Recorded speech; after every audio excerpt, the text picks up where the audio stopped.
Good morning, friends. On behalf of Banking Quest, I, Tilagulati, extend you warm welcome. Friends, Banking Quest has been envisioned for the purpose of developing next generation bankers.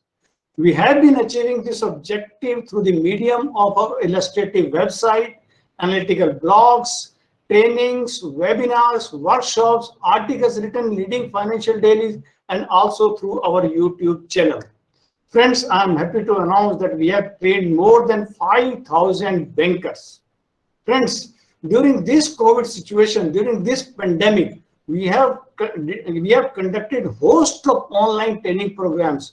To illustrate a few, we have conducted pre-promotional training to officers of State Bank of India, Union Bank of India, Punjab National Bank, Indian Bank, Bank of India, and various private banks, regional rural banks, payments banks, small finance banks, and cooperative banks.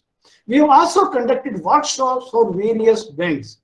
We have conducted foreign exchange training programs with interbank participation, credit management training programs with interbank participation, and programs on risk management in banks and NBFCs with interbank participation. Friends, we have been able to achieve this objective due to the hard work and dedication of our core team.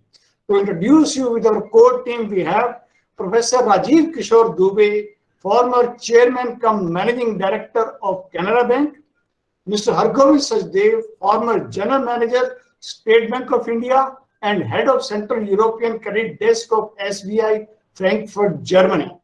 Mr. Sanjay Khuri, former General Manager, State Bank of India, Mr. Rajesh Mahajan, former General Manager, Bank of Baroda, Mr. Vaman Gokhale, former Deputy General Manager, Central Bank of India, Mr. Adarsh Sachdev, former Deputy General Manager and Faculty, State Bank Academy, Mr. Nagaraj Sisurala Ramasubba Rao, former Director, SBI Regional Training Institute, Mr. Isaac Tudu, Trade Finance Specialist and former Regional Head Sales, ICICI Bank, Ma'am Surendrajit Kaur, former Assistant General Manager and Faculty, State Bank of India, Mr. Alok Kurukshetra, former Executive, Punjab National Bank, Mr. Vijay Kumar Chatwal, former Executive and Faculty, Punjab National Bank, and myself, Tilak Gulati, former Principal Staff Training College, UCO Bank. Presently, I am the Chief Executive of Banking Quest. Friends, we have already started our level 1 of foreign exchange training program from July 17th of July. And we are going to start our level 2 and level 3 of our foreign exchange training program with effect from 14th of August 2021. And this level 2 and level 3 will continue up to 3rd of October 2021. These level 2 and level 3 programs will have a total of 16 sessions. Each session will be of 1 hour duration from 8:30 p.m. to 9:30 p.m. every Saturday and Sunday.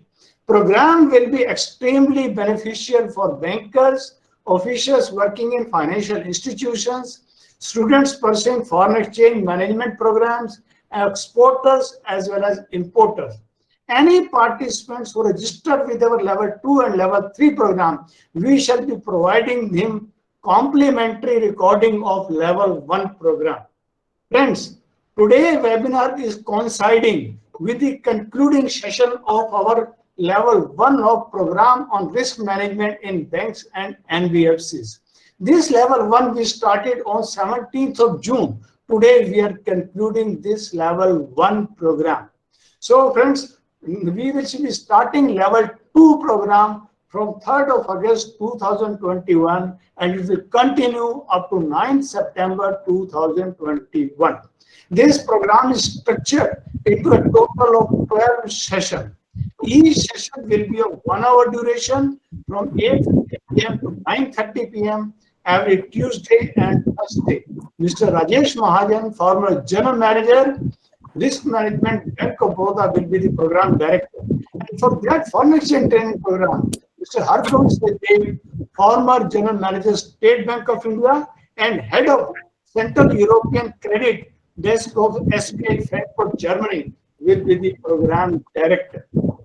So friends, for all special features of all our online training programs is, besides conducting live sessions, we also share recording of the session with the participants for an agreed period of time. And we also supply the write-ups of each session, and that write-up is uploaded on our website. During the session, we give short quizzes to the participants on their WhatsApp messages.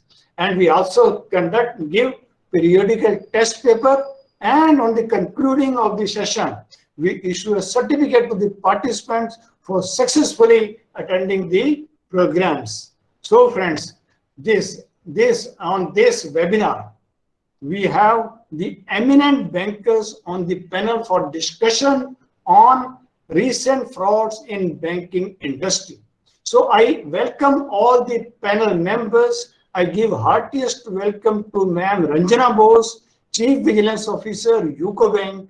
Friends, Ma'am Ranjana Bose, due to sudden urgent engagement, she could not come on this stage right now. Even then, Banking Quest extend heartiest welcome to Ma'am Ranjana Bose. We will be missing you on this session. So, on behalf of Banking Quest, I extend heartiest welcome to Mr. Ashok Pradhan, Chief Vigilance Officer, New India Assurance Company. I also welcome Mr. A.K. Vinod, Chief General Manager, Union Bank of India, and my heartiest welcome to Mr. Hargovind Sachdev, former Chief Vigilance Officer, UCO Bank and United Bank of India. And I also welcome Mr. Rajesh Mahajan, former General Manager, Risk Management, Bank of Baroda. So friends, before I request Mr. Rajesh Mahajan to start, because Mr. Rajesh Mahajan has been the program director of our program on risk management in banks and NBFCs. Before I request Mr. Rajesh Mahajan, I would request Mr. Ashok Pradhan, Chief Vigilance Officer, New India Assurance Company, to kindly inaugurate this session with his inaugural address. Over to you, sir, Mr. Ashok Pradhan, sir. Am I audible? Yes, sir. Please excuse me for my bad throat, but anyway, I'll try to give the best as I can. Thank you, Mr. Gulati, for a nice introduction, of course, and good morning to all the participants here, which comprise of the eminent bankers and the ex and RBI and officers, and of course from the people who come from the different financial sectors. And it is privilege for me to be given a chance to opportunity to inaugurate the program. Yes, it is, and of course it is heartening to know that the Banking Quest is engaged in grooming the bankers of the tomorrow. Now, friend, yes, that is perhaps the need of the hour as of now, because the banking sector, as we see in India today, that is full of the opportunities and of course the full of challenges also. And this will keep on increasing manifold as the things pass on. Because when everybody knows, we keep on saying that an economy of $2 to $2.5 trillion will keep on increasing to the 5 trillion, if not to the $10 trillion in the foreseeable future only. And this particular thing can only be achieved when the banking sector and per se the financial sector contributes to the best of their capability and the capacity to achieve that. So they will be the enabling factor here. So in this context, it is really admirable that Banking Quest has taken the steps to grooming the bankers, and of course, and it is very heartening to know that so many of the ex-bankers and the risk managers and the present bankers, who is the eminence in their own capacity, is associated with this Banking Quest in this journey. Now friends, the topic of the tomorrow, yes, it is the recent frauds in the banking industry. This is a very warning topic actually. And the warning topic not only in the context of the banking industry, it is the context of the financial industry again. And it is challenge not only before the bankers, but it is also the challenge before the regulator as well as the government to how to avoid that. Here I will just, when talking about the fraud, I will give a small example, which is an analogy to our day-to-day life.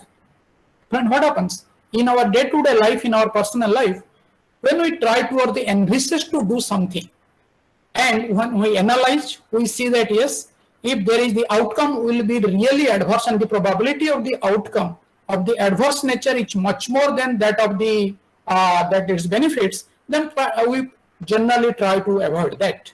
But this is not possible in case of the banking. It is said that a ship is always safe in the harbor, but it is not meant for that. There will always have to be high sea, where you will see different type of the storms and the different type of things like that, and they have to weather for keep on in their journey for their own destination. Friends, as of now, we do a lot of things as a banker in the context of the universal banking. Banking of the yesterday, banking of the today, and the banking of the tomorrow will definitely be different, and that will keep on evolving in future.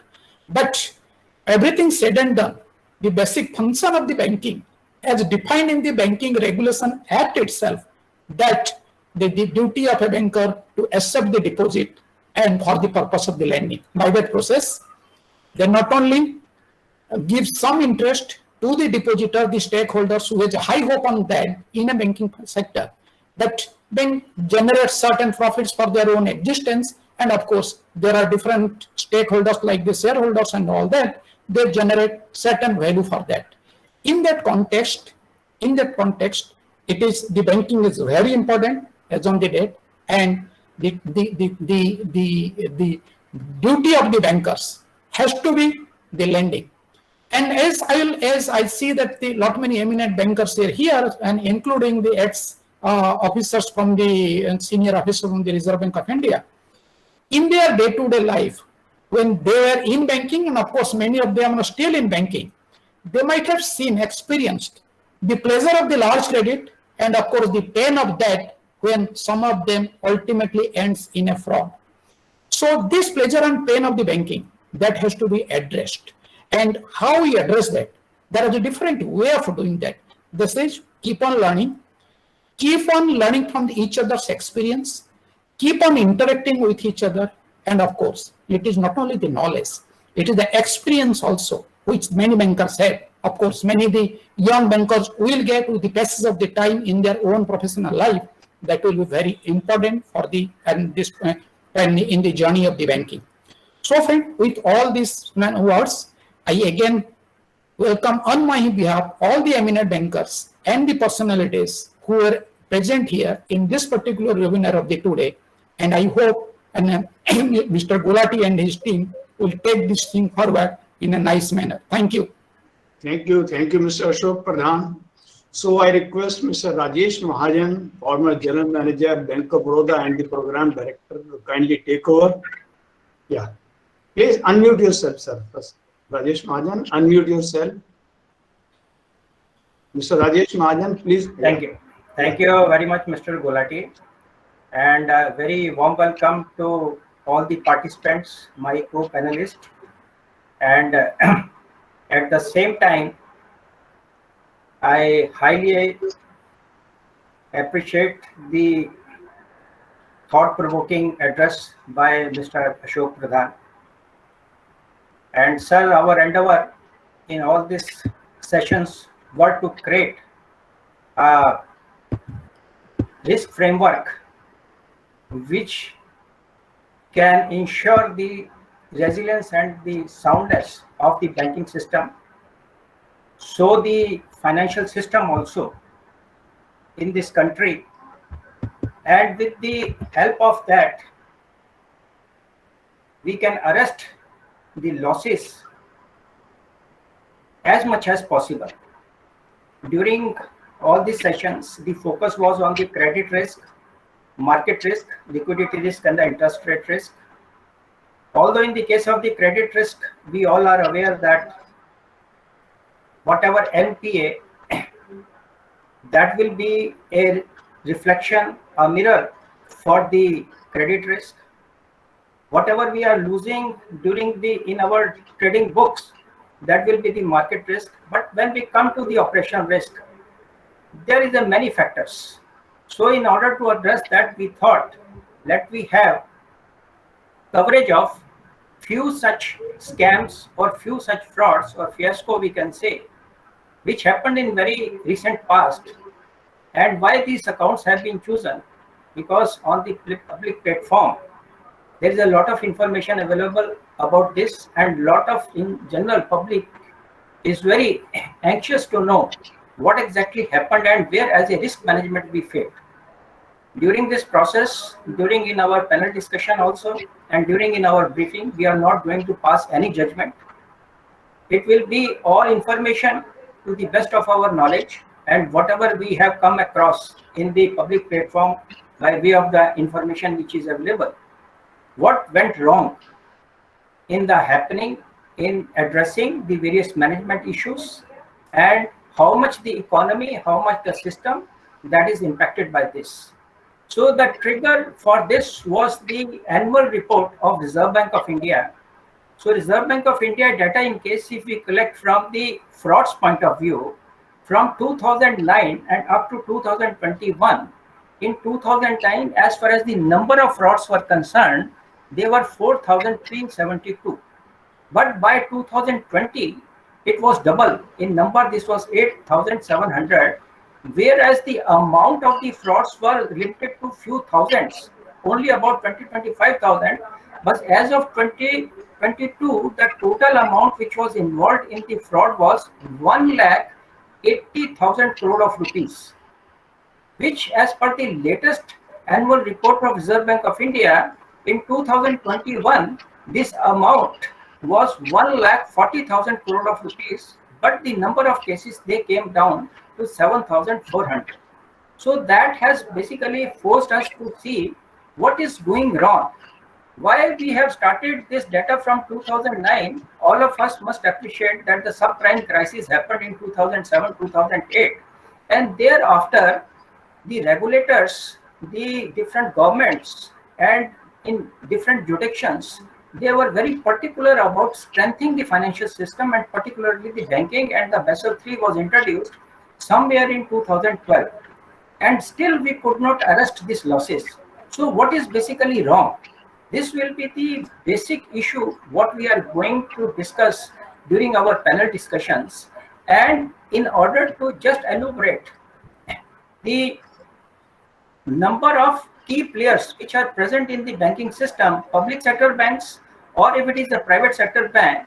So last 2 years data, 3 years data, 2019, 2020 and 2021, it is showing that the total number of frauds in terms of amount and in terms of numbers that is contributed to the public sector banks as well as private sector banks.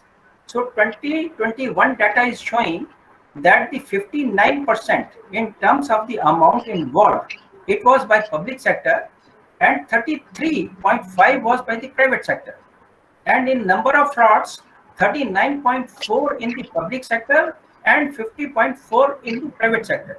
So in case if we see this data and try to analyze, we find that mostly the high value frauds, they have happened in the public sector banks, which is basically alarming situation to the public sector banks, because the frequency and the impact of the frequency may be low, but the impact of this severity of this frauds, that is very high in the public sector banks.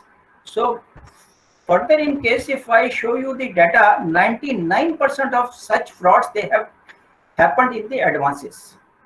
In spite of the fact we are having auditors, in spite of the facts we are having the rating agencies, in spite of the fact there is a regular surveillance by the regulators, we are having our internal controls, but still in the case of the advances, we have been miserably failed to control the system, and 99% out of the total 1.40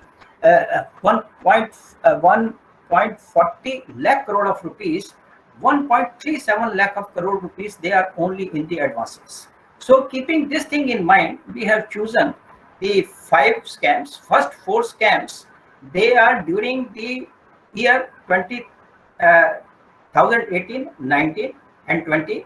But one account is to the last decade, that is was in 2010, 2011, is a Zoom developer. So I'll start with the first account, which is the Punjab Maharashtra Cooperative Bank.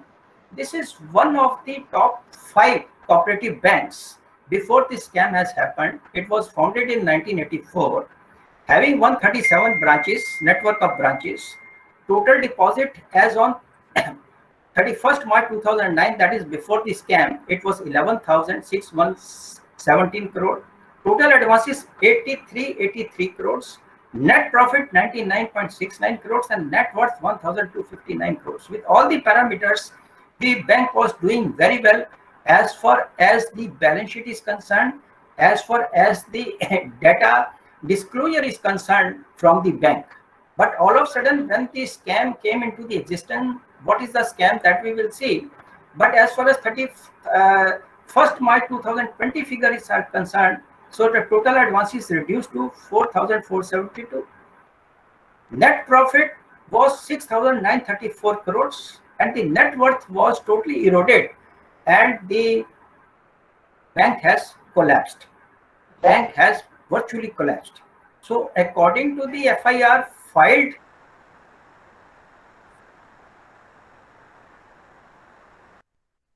again I am repeating, this is an allegation, there is no judgment on our part. They colluded with the bank management to draw loans from the bank's Bhandu branch, and the reports estimate that the bank's overall exposure to this group was 6,500 crore. So there are certain norms under the RBI regulations where you cannot extend more than 40% of your net worth, now tier 1 capital, as a now 25% as to any particular group of your net worth. But this bank, they have extended to this. All these factors, they were concealed. They have never shown to the regulators. They have never told their board, and they have not told to other shareholders that this is the situation and this is the single group which is enjoying this much. And in order to cover that, they have created a many fictitious accounts, a number of fictitious accounts, and even the auditors, they could not detect this thing. As a result, the bank collapsed. And now, latest, the RBI in principle has given the approval to Centrum Financial Services and won the Bharat Pay joint venture in case if they can take over this account, so that the safeguard or the protection to the depositors can be extended.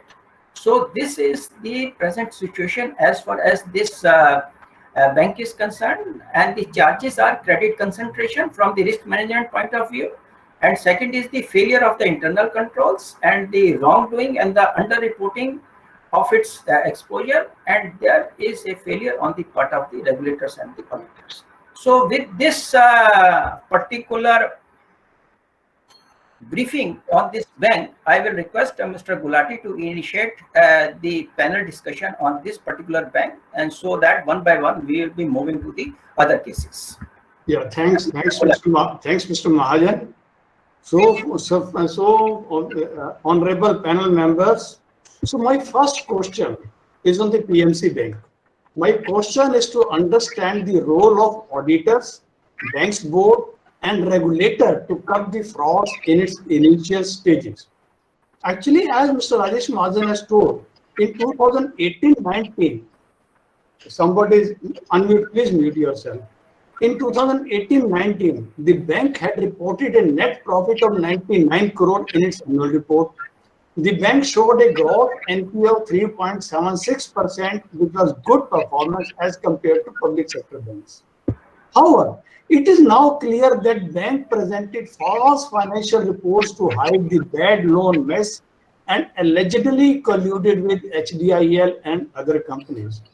And former PMC Bank Managing Director, Mr. Joy Thomas, has admitted to hoodwinking with the auditors, bank's board, and the RBI for many years by concealing the default on loan to the tune of 6,500 crore taken by real estate firm, housing development and infrastructure limited.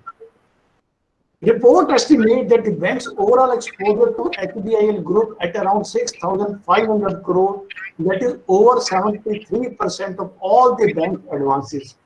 From all this, as Mr. Rajesh Mahajan has said, that we come to understand that the financial commitment, bank committed financial irregularities.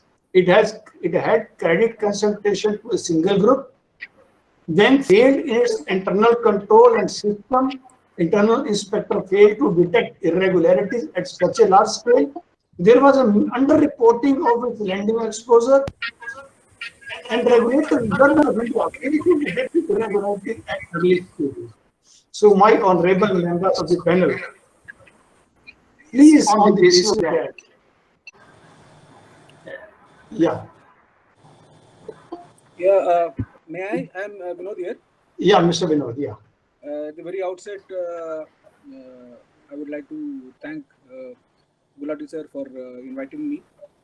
I'm really glad and privileged to be in the company of very illustrious bankers and academicians. And I think regulator is also there, as somebody representing from the regulator also is there.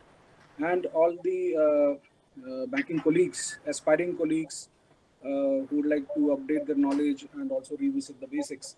So I must compliment the efforts. First of all, I take this opportunity to express my gratitude and also compliment your efforts. Coming to this particular scam, Professor Mahajan sir has really thrown good light on what actually went wrong. But then if you look at the cooperative banks, this is basically the problem lies in its constitution itself. Because cooperative banks were basically governed by the Register of Cooperative Society Act, and it was a bit away from the active supervision of the regulator. So while it is very easy to pinpoint, regulatory gaps, there were issues, and as you are aware now, the Banking Regulation Act has been amended in September 2020 to ensure that the cooperative banks also come in the ambit of active supervision of RBI. So this is one step. Second thing is that as far as the auditors and as far as what happened at the Bandu branch, as Mr. Mahajan always points out, like operation risk is today is the biggest risk. A, because it's very difficult to measure it. B, to identify it. Like there are rogue employees, dishonest employees. It's very difficult to pinpoint what has gone wrong and where it has gone wrong. So this is another factor. So like collusion with the auditors and all are all possibilities. But then what can be deterrents are active supervision of the regulator, which can be a deterrent for such occurrences. So this is what I wanted to say at this point of time. Thank you. Yeah, thank you, Mr. Vinod. Yeah, other honorable members of the panel. Can I respond, sir? Right, sir. Sir, let me respond the same question in a slightly different manner. When we talk of the fraud in a financial system, there must be some perpetrator. But the question is, perpetrator to which level? At a junior level? Because Mr. Mahajan as a risk manager has perhaps told that in this particular case, in cases, it is there is an audit committee of the board, there is a board, and of course people at the junior level. So in the particular case, if you will see meticulously, you will try to see that the management itself, higher level itself is the part of the collusion. It does not require at the lower level even to do this type of the irregularity. Mr. Vinod has rightly pointed out that it is a constitution itself as someone, and this constitution basically does not address the first line of the defense as we call in the risk management, and it must have discussed in a prior webinar in the banking quest itself. That the set of the rules that set itself for the operational manager that did not have taken place at the first place, forget about the risk management process in a cooperative bank, and of course the independence of the auditors there itself. So this is we in general life we try to and I say one thing in Hindi, जैसे कि जब रक्षक जो भक्षक होता है, तो perhaps it is very difficult to defend. So similarly, if the senior management of the bank themselves are the part of the collusion to take the bank to this type of the situation, then perhaps it is easy to hide from the independent auditor. It is easy to hide from the even for the regulator. Okay, and in a system of the today where Many things are in IT.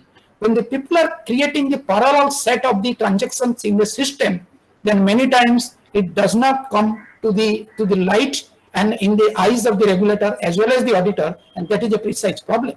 And just giving extrapolating to the same event, what happened in the recent fraud in a commercial organization like CG Power, where a entire fraud has taken place due to the parallel accounting. Even the board of directors in the company are not knowing what is happening, because one of the promoter is doing it and everybody was and nobody was knowing about the what is going on, and once it has come to the light, to the surprise of the everything. So that's why perhaps it is not only the risk management system, it is a practice rather than the principle, Jana, that happens. Okay, in Lehman Brothers, what happened? Everybody know the Lehman Brothers was a AAA company rated by the none other than the international rating agents themselves, not any rating agency anywhere. But this what happened is again a history that doesn't discuss further here.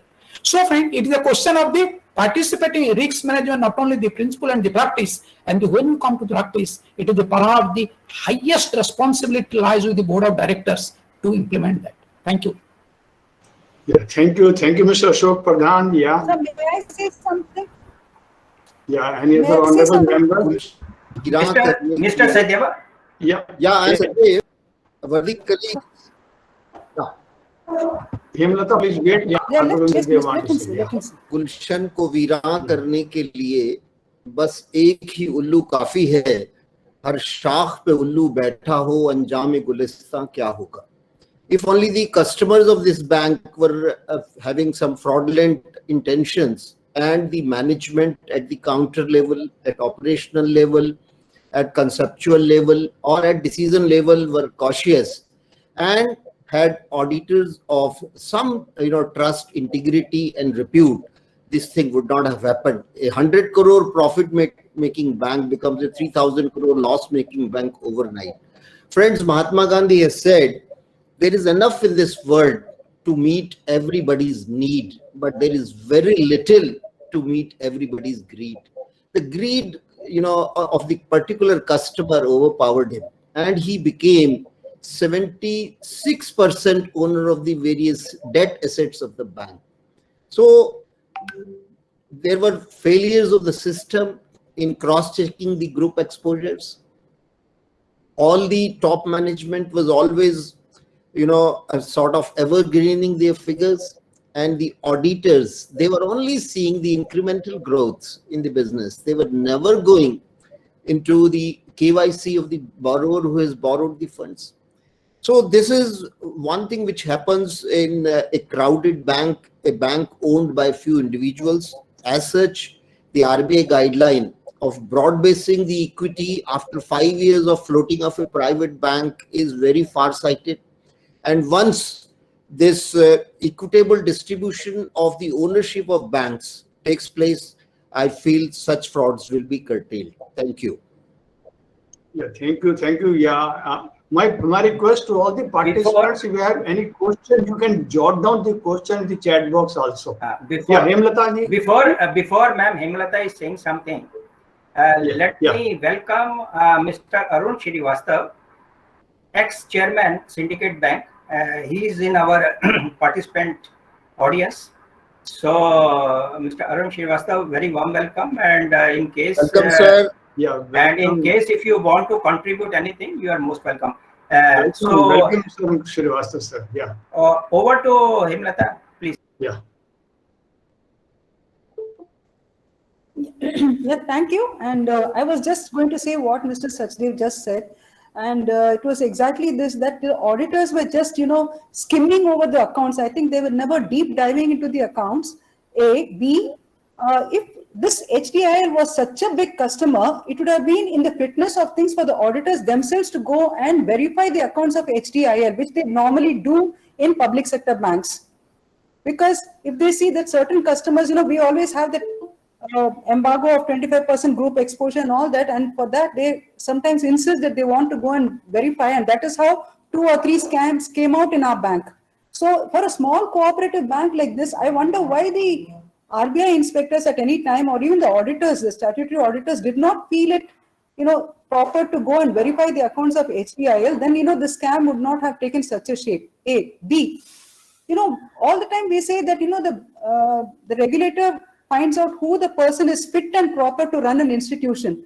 In this case, should they not have verified the antecedents of Joy Thomas, the gentleman? I mean, maybe when he joined the bank, he was okay, but it's a continuous process. It's not just a one-time process. So I think there also some, mishap has happened. And this is where I wanted, these were my sentiments. Thank you. Thank you, Hemlata-ji. Sir Gulati-ji, I just want to conclude on this topic of PMC. History repeat itself. Because same thing has happened in the case of the Bearing Bank also in 95-96.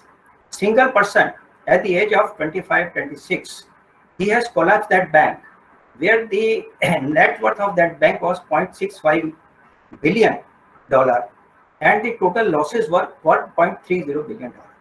So all that market risk and everything came after that. So our main thing was to understand in the case of the PMC, though we can defend the regulators, we can defend the auditors due to their limitations. But at the same time, when we know that within the cooperative sector, there is a risk and that the management is very powerful. So in that way, the regulators as well as the auditors, they should be more conscious as and when they are performing their duties from the risk management point of view, that there may be possibility that the promoters, they are taking something which may be abnormal, and in case the basically risk management lies in that only, what is the abnormality which is existing in the system, they are able to identify. So with this thing, I would like to move to the second case of ILFS. Rajesh Mahajan, before you move to the second, so there is one question from the audience, Ashutosh Pandey. So he wants to know, what is your take on the recent modifications of RBI policy on raising the limit of loan availment by directors and their relatives? Don't you think it will lead to more siphoning of funds? In fact, it will be otherwise, because the shortage of the loans availability was making people induced towards doing some parallel type of availment. My vote is that this is a good step. Yeah. Same here, sir. Actually, now things are under board oversight, and there will be less chances of people siphoning the funds for want of system, because now it's under regulator, so it's easy for them to avail the loans, and it is under the board oversight. But Mr. Pradhan, please. Yes, sir. Actually, I also see it in a positive connotation, because this 25 lakhs, that is the limit was there, that is fixed many years before. World has changed a lot, and we can't see everybody, and we cannot see paint all the walls with the same colors. Because what happened basically, and there is a risk that is there. Of course, again, in case of where the promoters themselves are at the helm of the affair, themselves on the operation, that may happen. But there is always a chance of the accident. But that does not mean that we will not take our car to the road and say that yes, because there is accident, and let us not enjoy the ride of the car. Similarly, the director themselves, many times they are really responsible. Exception never made the rules, and the tail never wagged the dog, rather than the dog wagged the tail. So the promoters and the director, they themselves are many times responsible. The billions of the businesses going on not only in India, because in the world over, because of the integrity, commitment, passion of the director themselves. So how should we debar them from a loan which is legitimately there everywhere in the world, and we are by and by going toward the best practices, and the practices which will create a win-win situation for every stakeholder that is involved in the company or the business. So that's why it may not be a bad state at all, but of course it requires some watchfulness somewhere, and that's why the risk management system is. It is my response like that. Thank you, sir. Yeah. Mr. Mallikarjun has raised hand. Mr. Mallikarjun. Mr. Mallikarjun, you want to say anything? Please unmute yourself. Okay, Prakash Khiller has written, the role of auditor in finding a deviation like exposure to a particular group beyond regulatory limit is vital. The auditor should have pointed out in their report. That's why appointment of statutory auditor should be done by RBI, not by the bank itself. Yeah. And Hemlata Mohan has also written, also it is surprising that there was no one whistleblower. Yeah, good feedback. Got good feedback from your side also. Good suggestions. I think there are many questions which are very common, kindly. and as we are moving forward, so we will be giving the answer. Please, Mr. So Second. I am coming to the second ILFS. So in the case of the ILFS, it was a systemic non-banking financial institution. It was established in 1987 and it was promoted by Central Bank of India, Housing Development HDFC, and Unit Trust of India. As of date, it is having 256 group companies as of 2018, including subsidiaries, joint venture companies, associate entities. Though on the surface, the company appears to have 23 direct subsidiaries, 141 indirect subsidiaries, including SPV for the different projects, 6 joint ventures, 4 associate companies. Each of them is further subdivided into additional legal entities. Apart from that, this is a company which was taking the funding from as many as 23 private sector, foreign banks, and public sector banks. Total amount by the group was 96,000. Ownership, LIC 25%, Oryx Corporation, it is a Japan firm, 23%, ILFS Employee Welfare Trust 12%, Abu Dhabi Investment Authority 12%, HDFC 9%, Central Bank of India 7%, State Bank of India 12%. So this type of the ownership and the type of the boards, we can see what will be the contribution. Still, what has happened, the company is facing the crisis, and all this crisis, they started in 2018 when they wanted to bring a short-term amount of about 450 crores, which was required to be paid to the CDB, and that they defaulted. So they asked for the 7-day time to make the payment, but somehow that also they could not meet, and the ICRA and the Brickwork, they immediately degraded their rating from AA grade to the junk. That means the degraded the moment it is default. So they are doing the grading D, and it was kept on the watch list. In the meantime, the non-executive chairman, Mr. Ravi Parthasarathy, also he stepped down from the group, and there was a delayed payment of 450 crores of the intercorporate deposits. Thereafter, whatever has happened, that is a history. Government of India, they came to the rescue. They have restructured the board of this company. The government role, we all by this time aware.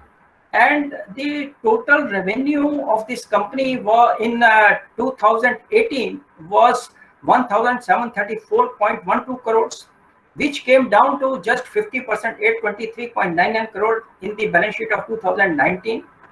The profit this company was showing 33.17 crore after tax, and that it showed about 22,544 crore, 22,544 crore losses in the year 2019, and equity which was of the holding company was 5,463.64 crore. It was negative equity of 16,935.57 crores.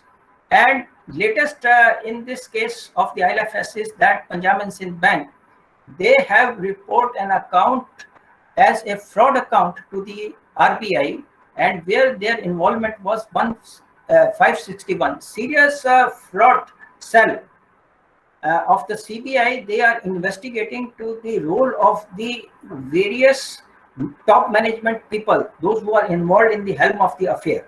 So this is basically the ILFS, a leading NBFC in the infrastructure, established in 1987. Virtually it collapsed. government came to the rescue, and still it has to get itself revived. And there is a lot of allegations of the financial irregularities, financial mismanagement on the management of the company. And there are the auditors, not less than the Deloitte and the Butley Boy, and then all the rating agencies. Now, impact of this company, whereas in the case of the PMC, the impact was only to the depositors. There was no impact on the financial institution or the banking sector. There was no impact on the money market. They may not be raising the money from the, but in the case of the ILFS, high impact on the NPFCs, high impact on the money market. The certain players, they stopped basically dealing in the money market instruments with the other NBFC companies during that period when this fiasco came into existence. And as such, there is a high impact on the borrowers also. So I am handing over to Mr. Gulati to have the view on this of our other panelists. Yeah, thank you, Mr. Rajesh Mahajan. Yeah, regarding this ILFS, I have a question on ALM issue. The ownership of ILFS was in the hands of LIC, Oryx Corporation Japan, Abu Dhabi Investment Authority, HDFC Limited, Central Bank of India, and State Bank of India. Then why we had to witness the downfall of such a big conglomerate? So my pointed questions are like this: that ILFS financed its long-term projects using short-term borrowings, which resulted in its asset liability mismatch. Along with the repayment default, ILFS had mismanagement issues, poor governance, high leverage, poor returns of investment, asset liability mismatch, which caused the downfall of 32-year-old business. ICRA and Brickwork, business rating agencies, categorized the both short and long-term bonds worth 12,000 crore rupees to default or junk grades from AA grade. Also, ICRA removed ILFS from its watch list. So, when the honorable members of the panel, can asset liability mismatch become a cause of the bank fraud? Yeah. Can asset liability mismatch become a cause of the bank fraud? Yeah, Pradhanji, yeah. Okay, sir. The question that can asset liability mismatch can do that. I can say perhaps as a chief risk officer of a bank, I have seen the asset liability mismatch may not bring down the solvency issue in any organization. That may be temporary disruption, that may be there. Okay, there may be repayment obligation may be delayed. That is a different issue, but it cannot be a solvency. So again the moot point is whether it is the actual figure which is the ALM shows that mismatch, or it is the forging of the data. That itself, I do not have any knowledge about that. If it is a forging of the data, then nobody can do that. But the temporary mismatch, that can be taken care of, because if you will try to balance your asset liability, the cost may be more, because Mr. Binod is there, Mr. Mahajan is there, Mr. Sachdev is there. They know if there is ALM mismatch, organization can do that. I can match it. Of course, they have to for certain cost for that, but that will never bring a solvency issue to the organization. But in case of the ILFS, it is basically a solvency issue which is in it, and that's why it is a much larger issue than that of the ALM. ALM may be a part of the debt. It is a subset of the entire things of the things that has gone wrong there, but may not be solely responsible for this and the failure of this particular organization. Thank you. Yeah, thank you. Yeah, other members? Mr. Gulati, can I say something? Yeah, sir. Mr. Das, welcome, sir. Please. So much. Yeah. First of all, I want to share that I was in a vigilance for a pretty long time in UCO Bank, Chief Officer, AGM, DGM. And then I was in close contact with the CBC and CBI while posted in Delhi. So I'm not going to any particular account. My take on this, fraud or vigilance matter is that it all, started when there was a meltdown throughout the world, and it was going to affect the Indian economy also. That time there was a meeting in the Planning Commission where they decided that Indian banks should be asked to reface their loans. So during 2009, Gulati ji will remember, all the banks had to reface their term loans, which were almost about to be declared as NPAs. So that was postponing the NPAs and subsequently coming in a big way. And because of the RBI new definition of fraud, most of them were classified as fraud accounts. That's number one.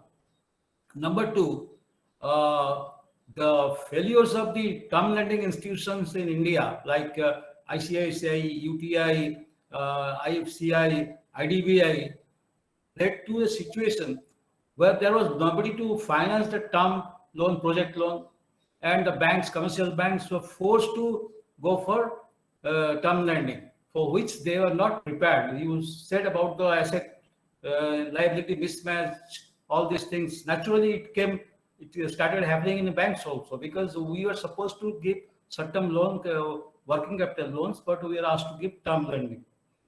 This is then the third observation is that most of the accounts, big accounts, which have gone bad, the decisions were not with the bankers.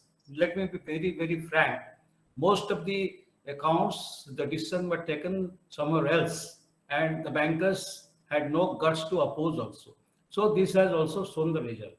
My last observation is that, in vigilance cases, in fraud cases, the pathetic situation is that everybody starts shouting when actually the event has happened.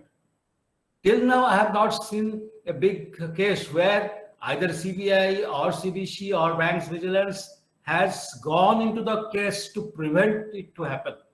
Because if you give me any loan sanction, notes, I can, the best of appraisal also, I can find out some lacuna.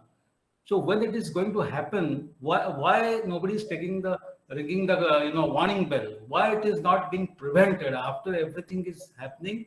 Then there is a hue and cry, and we analysis what went wrong. Always there will be, things will happen wrong, and there will be fraud. So nobody can check it. That is a different thing. But we should try to minimize it by timely intervention. In ILFS, I was in Delhi. I have seen ILFS moving here and there throughout the world, and every drop of hat they were creating one SPB or one more subsidiary. And I was wondering how these people are going on expanding, and there was nobody to ask them. So these are my few observations. I don't want to take much of time. Thank you very much. Thank you, Mr. Das. Vinodji, A lot, yeah. I introduced Mr. Das, Mr. BK Das, former general manager, UCO Bank, and sir was my boss also. Presently, Mr. BK Das is Birla Global University, registrar of Birla Global University. I welcome you, sir, on this platform. Welcome you.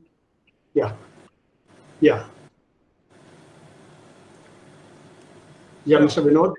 Sir, taking from what Pradhan sir has and Das sir has told, ALM per se, ALM mismatch or... Please, Mr. Vinod, speak slightly loudly, sir. Yeah. Am I audible now? Yeah, right. Okay, see, coming to the ALM issue, ALM mismanagement or ALM mismatch cannot be attributed as, it cannot be said that fraud is occurring because of ALM mismatch. In fact, ALM is basically a mismatch or mismanagement is basically a weak risk management of an institution. So, therefore, that alone is not a fraudulent connotation. But then we have to look into the fact that, if as an institution what has actually got exposed in this particular this is a weak project management expertise. There is no project management expertise that has actually led to this kind of a situation of borrowing short and investing in long, and that to kind of projects which are not sustainable. When you have problems of executing a project to completion, and then knowing that you are continuing to borrow short and investing long, so this is what is going to create a problem. So ALM per se is not an issue, and it cannot be said that mismanagement of ALM is a fraudulent transaction. Yeah, briefly adding to what Vinodji said, apart from the ALM issue, the real factor was the industry risk or the market risk, which Mahajan Saab has been deliberating on. See, what happened, we did not foresee the downfall of infrastructure industry. Our country has gone through very bad patch on infrastructure industry. Now, it is said in banking jargon that if you give a gun to a person, he might kill a person. But if you give bank to a person, he will kill the world. Now, because of the lucrative top management and the very beautiful list of stakeholders in this company, the banks opened their vaults and gave 90,000 crore rupees as loan at the fall of the hat, without perceiving the industry risk, the market risk. And when that collapsed, the ALM became an issue, as Vinodji said and as Gulati ji said. Thank you. Sir, I have to add one thing, and it is different than what my other panelists they have just mentioned. ALM may not be the reason, but ALM is a trigger. I once called by RBI during my tenure, and they asked me, our team, I think someone. I'm just noting. I'm just. Yeah, okay. Yeah. So they asked me, okay, in your bank, we are finding there is a liquidity issue. So I told them, in case if you have to judge the liquidity, so please see how many times in the market we are going and borrowing on the daily basis, on fortnight basis, on weekly basis, or on the long term. And I told them, okay, you will find all the times we are the lender in the market, we are never the borrower in the market. There are certain qualitative aspects within the quantitative studies. So when it is a ALM is having an issue, when in the NBFCs it is perceived that the money market or the short-term borrowings, they are for their operational issues and not for basically funding the long-term assets. Though that was the trigger for the auditors also, for the regulators also, and of course for the management. But on the contrary, what the management has done, one of their company that was funding the revenue of their certain subsidiaries, the revenue which was expected to be received from the projects which they have financed, that was funded by their companies. So this is basically a fraud. Now the issue is, in case if the economy is not doing well, so economy is not doing well not within a 6 months. Economy is not doing well for last so many years. So why on such projects where there was a problem, so proper provisioning was not done. So the losses which were basically required to be postponed. What the risk management, we may say that the risk management, but in case if we are not following strictly the risk management practices, so definitely we are moving toward. Please understand, in case if the government of India is not coming to the rescue, which they never want, such NBFCs, they should be collapsed. What would have been the reason? And again, try to see the situation in case if the 450 crores, what they wanted to give to the SIDBI, if they could have arranged from some investors from the public. So then what should have been, where the trigger would have gone? 22,544 crore on the capital of 463 is a very big amount. So we just cannot say that it was just a business failure or a business decision. Definitely there are certain things which were triggering right from the beginning that there is something wrong in the company, and those people, those who are rating the companies, those people, those who are auditing the companies, those people, those who are having such a healthy board, in case if they are not able to basically detect this type of the irregularities, so I think any type of the risk management practices or the regulation cannot work. And this is my briefing. Mr. Kulkarni, I will only add one sentence here. Perhaps many of you might have seen in the media itself. the risk management committee meeting in the ILFS that does not happen for, that did not happen for 4 years. So this is the biggest, basically, the issue. This is how, what is the state of the affair there. RBI should have asked this thing, that why Yes. there is not a risk management committee. Yes. Why, if it is not, that is basically. So, So now that due to time constraint, I request that we can pass or we can go to the next fraud. Next case of the fraud. next case of the fraud is that of the DHFL, and this is again a NBFC. And in the case of the NBFC, this is particularly in the mortgage loans. And this was as we are aware, that the DHFL was one of the top 4 housing finance company in the private sector, right? And this was also formed in 1984, 11th April 1984, and the group is same, that of the HDIL, DHFL Vadhavans, and that was also Vadhavans, but later on there was some division in the group. So crisis, the first trigger came by a investigation, media investigation, and where the allegation was, again it is allegation, this is something which is, we are not adding from our side, this is as per the public information available on the various platforms. 31,000 crore scam, it was siphoning of the money. So second trigger came in June 4, 2009, when the company failed to pay about rupees 900 crore. So in this process, in this case, basically the amount has been siphoned, and due to that, there has been a liquidity problem. So if it is a solvency issue, then the matter is that the serious, and if liquidity issue, then it may be a temporary, as rightly said by Mr. Pradhan also, and Mr. Vinod also, that in case if it is a solvency issue, it's a very serious thing.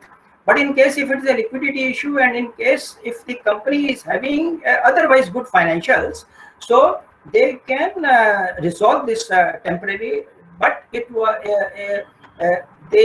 if it is a solvency issue, then the company failed, that will affect all of those that who have extended credit to the company. So that includes about rupees 50,000 crore from banks, another rupees 30 crore from the life insurance corporation, pension funds, and more. So this is the trust which basically which the top market players, they have put on a particular company. And out of 96,000 crores worth loans, DHFL, 31,000 crore it was siphoned off. And it is again an allegation that this money has been diverted outside India for purchasing the various assets. The money acquired by round tripping was used by DHFL in order to purchase assets in other countries. It is a known fact that the DHFL has invested money in the startup companies in the UK. DHFL purchased a cricket team in Sri Lanka, and they are also having certain transactions and the assets. It is again an allegation in the Middle East also. So what basically the DHFL is facing as a scam, loan to the shell companies, which the companies were not existing at all. And then there was round tripping also due to this loan shell companies, and then the purchasing the assets by siphoning the funds. So with this case, with this short briefing, I hand over to Mr. Gulati for a detailed discussion on this scam by our panelist.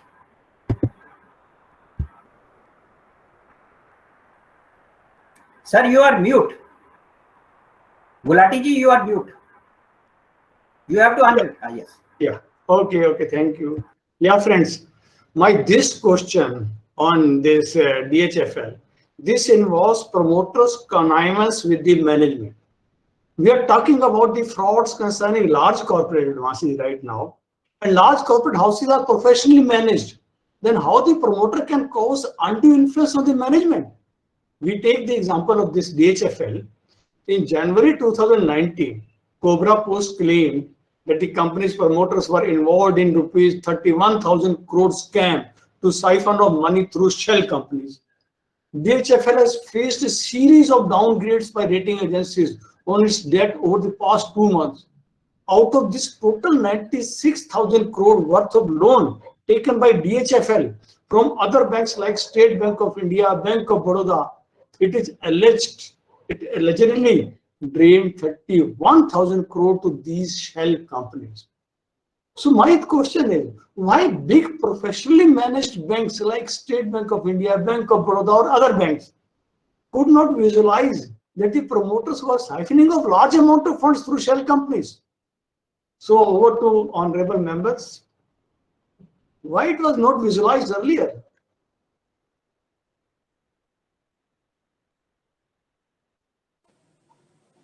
Mr. Vinod, you have to say anything? Yeah. Yeah, sir. In fact, the question which actually provokes us actually, as Steve Jobs said, it's very when you have to connect the dots, you have to look backwards, and you can't connect the dots looking forward. That's the helplessness that many times when happens. When if there is a collective wisdom, there is also a collective foolishness. Sometimes, in fact, if you look at the cycle which has brought this kind of a problem in a mass scale was a big euphoria and a big celebration on doing big things with a big target orientation and doing achieving growth, which is in a way abnormal and much above the systemic growth. So all these things were glorified and all the same. So and there was a herd mentality. So all these things collectively has brought us. I mean, this DHFL is only one case in hand. But if you come back to DHFL as to what would have gone wrong, again, if you look at the cooperative banks or NBFCs, even ILFS for that matter, there are governance issues. There are issues of risk management. In fact, in the recent past, if you look at, there are steps by the regulator to strengthen the risk management practices in NBFCs. They have mandated the role of CRO, just like in public sector banks, in other banks, scheduled commercial banks. So the strengthening of regulation was not there. So all these things has actually led to these situations in NBFCs particularly. So coming back to why SBI or Bank of Baroda could not foresee is that at that point in time things were all going good, and there was definitely a weakened credit monitoring, which Professor Mahajan used to say many times in his lectures. The credit monitoring aspect is something which is very weakened. Now, of course, if you look at, there are corrective measures. There's a mandate for appointing agency for specialized monitoring to ensure end use, ensure stage by stage monitoring. So these were issues. If you look back, there were a lot of gaps. So most of these risk management practices or models, and which have, even the norms which have come up, you would say the foundation would be on a disaster or on a grave. Even if you look at the Basel Committee of Banking Supervision itself was on the grave of Erstwhile Bank. So it's easy to say now that these are the areas which we have gone wrong. But yes, what are the learnings from that and how we can prevent such occurrences in future? I think our lookout should be that. This is my take on this. Thank you. Yeah, absolutely correct. Yeah, we have to learn from the experiences. Mr. Pradhan. Sir, you have to. Yeah. I will let me respond to the first question of Mr. Gulati, then I will come to that one. And when you yourself have said that perhaps it is a collusion between the management and the owner.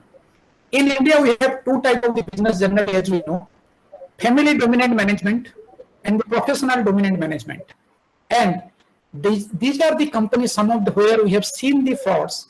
These are family dominant management, which overpowers the board many times, because in the board their persons are sitting only. So any type of the risk management you say, again the practices you say, it is many times only and in the lip service that is given in administration. Coming to the second point, why the bankers, how the bankers could overlook these type of things. Here there are 2-3 things. Generally, I have seen in the banks, generally in the public sector bank, we see the housing finance company is slightly better than their peers in the other units, because of the fact that perhaps that old conditioning with us remains, because these are asset-based lending. There may be small homes, there may be houses, there may be, of course, there are builders and there and all that. So some lenient view is taken relating to this one. And coming to the figures, just like the ILFS, Dewan Housing has always get the best of the rating from the rating agency also. So as a banker, many times the bankers, they have to do the 100 of the things at their end. So they cannot go to the grassroots level to see how the things are going on. Many times we have our own rating system, and we also have the ratings of that is given by the independent rating agencies. Based upon that, and with a notion that housing company, even if something goes wrong, we can recover the money that perhaps dominate many of the minds of the public sector banker. This is one. Second thing is, and what they have done, many of the fictitious accounts, they have a loan account they have opened in the name of the fictitious borrower, and they are showing as a 100% recovery. And if these figures are aggregated to the financial figures, then perhaps it is a bit difficult for the bankers to know all these things while they see the financials, and particularly at the recovery rate of a housing company, because we see that yes, it is a housing, in case of the housing finance case, perhaps the probability of the NPA is less, and of course historical data has shown that it is less. That's why perhaps a bit of the complacency at different level, and again the failure of the many like the rating agencies online, which ultimately culminated to a fraud, which is an eye-opener, because it was a large dominant housing player in the market. Thank you. Mr. Sachdeva, I would will you like to briefly submit that there are 4 pillars of a corporate entity which we must verify. Now, most of them border on ethical nature of cross verification. That is honesty, integrity, truthfulness, and trust.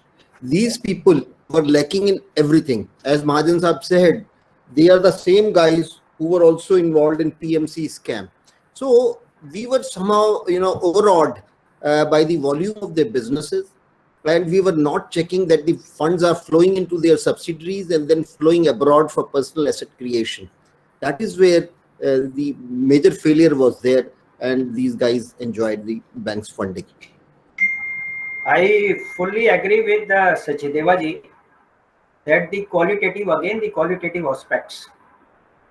Now in the Company Act 2013, all the companies, they are required to give a lot of disclosures, particularly on the related transactions, related associates, related company transactions, and name of all the companies.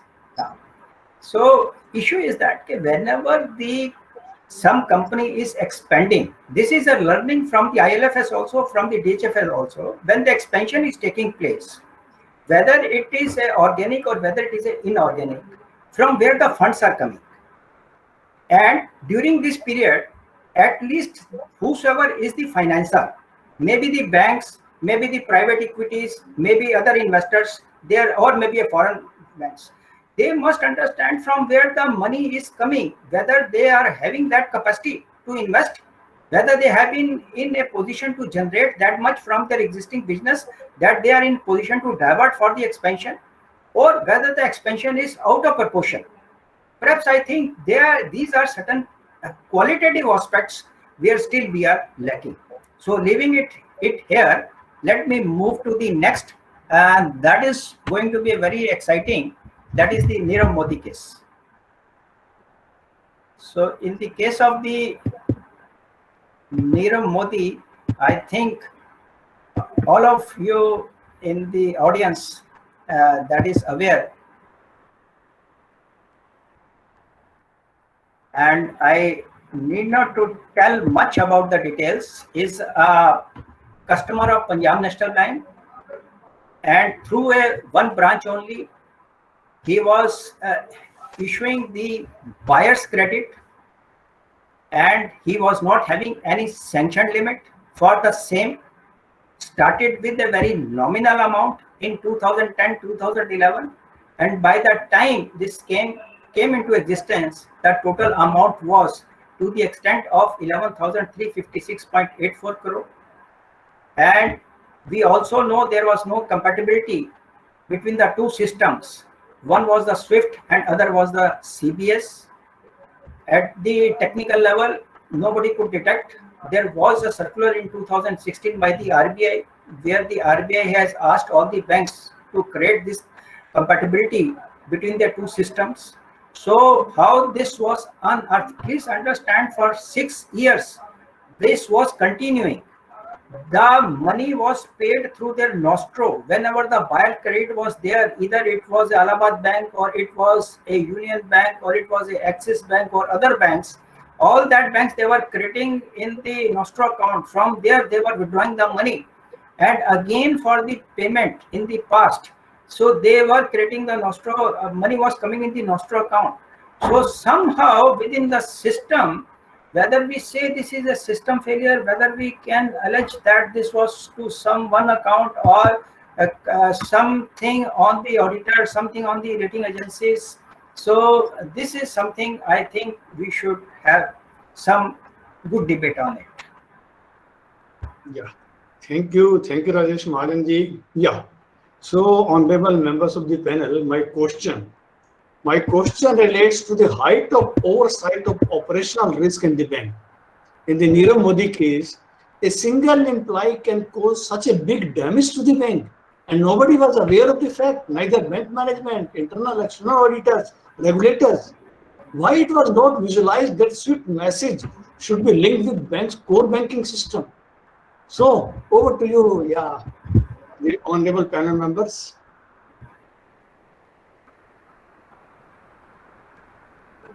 Yes. Yeah, sir. Again, this is one more case which actually exposes, big failure in terms of managing operational risk. And this is one particular case which actually brings to the table how important is managing operational risk. And operational risk happens to be the most important risk that has to be managed. While traditional banking, gets obsessed with credit risk. So, as to why it has gone wrong, I would see that, of course, most of the frauds, if you look at, it is a breach of all the three lines of defenses. But in this particular case, there's a compliance issue also. When there is a regulatory guideline of making SWIFT messages compatible with the core banking solution, that has not been complied with. So, regulatory compliance, how important it is, and how much it has to be monitored. That is one issue here. Second is that, how the vulnerabilities, how the fraudsters are constantly looking at various vulnerabilities. And this is one such case, when it was known that it is not linked with CBS and you can get away with so many things, and things are going unreconciled. It also exposes the internal, monitoring systems, internal audit systems. So this is one particular case which can happen anytime. The only thing is that, how we can strengthen it going forward and ensure that that such things are not happening. But if you look at, see, it was not alone it was not Punjab National Bank alone, where we had, when this came to light and suddenly all the banks were on alert, it was found that in many cases the SWIFT messaging was not linked to the CBS. Though how they could have escaped is that their authentication was more perfect. They had another additional layer of authentication. So those things actually insulated them from such a major accident. But having said that, there were instances where banks had cash management systems which are out of CBS. So, which again brings to light the importance of bringing all the transaction under the visibility for audit and reconciliation. So, as Gulati Sahab said, there is one single person can create a big disaster for a bank. This is a particular case where we need to look at and to give due importance to operational risk management and how to take care of the failures of the people and processes. Thanks. Yeah, thank you. Thank you, Mr. Vinod. Yeah, Mr. Pradhan. Please. Am I audible, sir, now? Yeah, right, sir. Yeah. Friends, perhaps many in the discussion today may not be knowing. After the I am from the Punjab National Bank previously before my present assignment, and I have been provided that hot chair of the CRO and the fraud risk management system after the incident. I have seen the case from the many angles. Of course, there is many sleepless night relating to this, and of course, what Mr. Binod is saying, yes, many things I agree, and some things I may not agree with that. But one thing is sure, actually, just let me give one perspective. Prior to the Nirav Modi case, when we are discussing about the fraud that is perpetrated in the PMS, ILFS, and the Diwan housing, these are the things that perhaps the top management itself is the part of the collusion or the part of the irregularity which culminated into one of the things. But this is a case where the things has happened at the lower level, and the higher level is unaware of the things. Yes, it is a case of there was a debate that time, how much is the credit risk and how much is the operational leaks in particular failure. That was the debate. For a long period it went, and of course we reached a conclusion, of course, and so also the regulator. That is a different issue altogether. But one thing is sure, that when this particular things has taken place at the junior level and it was unaware at the higher level, there is a different failure. And breach at the 3 line of the defense, and yes, Mr. Binod was referring that, yes, absolutely, I agree with that, there is a breach of the 3 lines of the failure. But the question remains that, again, and I'm referring to the another thing when it is said that perhaps the regulator has said that there is the integration of the SWIFT and there is with the system, that this regulation has come much late, not that time it was available. And when we have discussed with the same issue with the SWIFT management itself from Singapore, they have admitted that perhaps we are also not envisaging this type of the calamity from operational leaks that can come to a banking system, and particularly to one bank which has eroded the capital of to the tune of the almost 12,000 crore. So yes, one of the things, as we again say in the risk management, one person is sitting there for a long period, and as we generally do in the bank, we have a tendency to do that. If somebody is doing a good thing, a good job, we have always a tendency to keep him in that particular sensitive seat without again following the risk management guidelines, so that perhaps he is doing something which is not known. Again, I will refer to another point which I have given in the context of somebody else.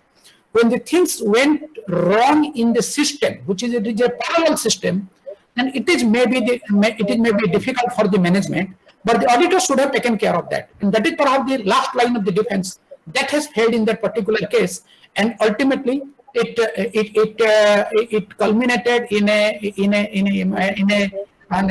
result which is, of course, the entire world is sick, and forget about it is Punjab National Bank or the banking and in the banking system in India. Thanks. I had the honor of visiting the branch where all this fraud happened for a forensic audit after months, and I was aghast to see that bank was still not able to run properly, but was trying to sort of do marathon. That is the irony of Indian banking system. Before perfecting the art of walking, we have started jumping and running very fast, and in the process we forgot to link CBS with the SWIFT system. Now, I also blame the foreign banks when suddenly the inflow of LOUs is going up into millions of dollars. How they have failed to cross-check with proper authorities in banks. They should have also, talked to the managing director of the bank, saying that millions of dollars worth of LOUs are coming. And compared to the the performance of this party, we find it is on the higher side. So it was basically an operational failure, and we have to harmonize our banking operations in a great way before we do a big ticket lending. Sir, I will be taking 1 minute only. In risk management, we say known unknowns and unknown unknowns. So this case is falling under the category of unknown unknowns.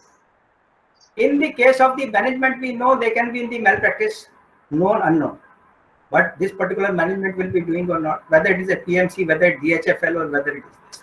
But this was a case. But see the impact.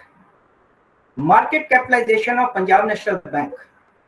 Share price from 2,224 rupees came down to as low as, during that period only, up to 65. Market capitalization by a single person, though the bank was so large, but the 13,000 crore impacted that the capitalization came down to almost about 27% what it was just before this scam. So I think when we are growing, when we are very large, our system should also be accordingly. We are basically never on the controlling mode. When we are on the growing part, we are not on the controlling mode. This is a requirement under the risk management. Unknowns are very, very important. So with this, sir, I would like your permission to take to the last. One second, Mr. Rajesh Mahajan, sir, there is one question. Yeah. Then why, from Ajay Kumar, why bias credit stop through SBLC is being used now? As both are banks undertaking to make payment on due date for funding arranged for importers. Technically, I'll this give may a be quick different, reply. but working is the same. I'll give a quick reply. You see, the LOUs, were non-credit instruments. They were just letters forwarded through a, safe mold called SWIFT. But this SBLCs, standby letter of credit, are credit instruments. So anybody who is accepting it will know that a proper due diligence and backing of credit is there with SBLCs, which was not there earlier with LOUs. As such, Word has accepted SBLCs in place of LOUs. Thank you. Sir, just adding to Mr. Sahdeva, please understand the SBLC is recognized by UCPDC norms. Whereas in the case of the LOC, in case if someone has to dispute across the cross-border transactions, it was very difficult. But under the SBLC, easily you can do the any type of the case or the dispute. So, Mr. Rajesh Mahajan, yeah, we had already crossed half an hour, more than half an hour. So I seek the permission of the panel members to conclude this webinar right over here. So I request that I request Mr. Hargovind Sachdev to kindly say a vote of thanks. Mr. Hargovind Sachdev is the panel member, and Mr. Hargovind Sachdev is the mentor to Banking Quest. So, sir, as a mentor to the Banking Quest, please express the vote of thanks, sir, and concluding remarks. Honorable Ashok Pradhan ji, Honorable Vinod ji, respected Rajesh Mahajan ji, and Srivastava sir, who is our honorable guest today, and respected participants. It has been an enlightening journey for the last 1.5 hours. See, there are 3 reasons why a fraud happens. Number 1 is, of course, opportunity, which is created because of the weak internal systems. When the borrower finds an opportunity, he indulges in a fraud. Then there is a pressure. Sometimes there will be corporate pressure to meet, to grow top line, bottom line. So corporates, they take banks as soft target and attack its systems. And so that pressure also leads to a lot of frauds. And lastly is the rationalization, because there is a trend to loot the banks, to make fast money through, defrauding. So a lot of people say कि साहब वो company कर रही है, वो 20 साल में इतनी आगे बढ़ गई, तो why I should not try to take and keep some money of banks in my pocket. So these 3 factors have to be curbed very diligently by each one of us, whether as a present banker or past banker. We have to be extremely diligent, cautious while handling the credit, go deep inside, visit the factory, look the background of the promoters, go deep inside balance sheet, what exactly has been masked, what has been displayed. If we do all these things, we will certainly come up to the expectations of public, because it is their hard-earned money which we are protecting. I will only say कि रात भी निकली और गिने भी न तारे, गिनती ही भूल गए विरह के मारे, रात भर जाग कर जोड़ गुणा भाग कर, जब याद आई गिनती तो डूब गए तारे. Friends, we have missed a lot of opportunities to protect banks. It is time to wake up and make banking our top class banking and take country to 5 trillion economy. Thank you very much, gentlemen. Bye. Thank you very much. Thank you, Mr. Ashok Pradhan. Thank you, Mr. A.K. Vinod, Mr. Hargomi Sachdev, Mr. Rajesh Mahajan, and thanks all the participants. So thank you very much. I am concluding this session.